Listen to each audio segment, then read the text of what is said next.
Chapter 27. Seasons passed, fall and winter, and spring and summer. Leaves blew in through the open door of Lucius Clark's shop, and rain, and the green, outrageous, hopeful light of spring. People came and went, grandmothers and doll collectors and little girls with their mothers. Edward Tulane waited. The seasons turned into years. Edward Tulane waited. He repeated the old doll's words over and over until they wore a smooth groove of hope in his brain. "Someone will come. Someone will come for you." And the old doll was right. Someone did come. It was springtime. It was raining. There were dogwood blossoms on the floor of Lucius Clark's shop. She was a small girl, maybe 5 years old, and while her mother struggled to close a blue umbrella, the little girl walked around the store, stopping and staring solemnly at each doll, and then moving on. When she came to Edward, she stood in front of him for what seemed like a long time. She looked at him, and he looked back at her. "Someone will come," Edward said.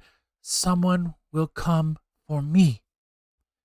The girl smiled, and then she stood on her tiptoes and took Edward off the shelf.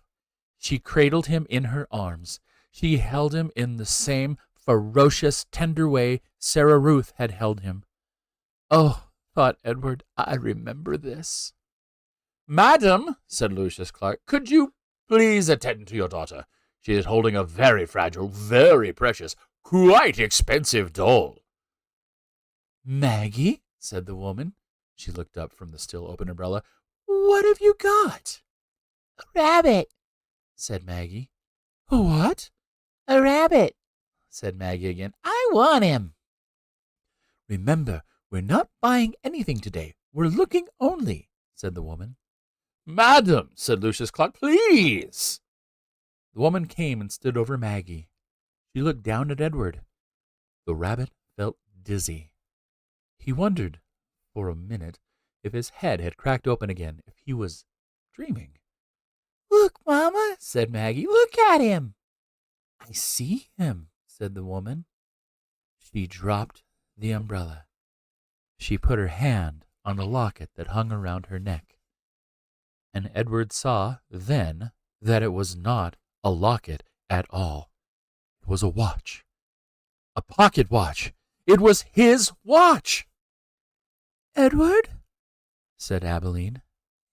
"Yes?" said Edward. "Edward," she said again, certain this time. "Yes," said Edward. "Yes, yes, yes, it's me." The end.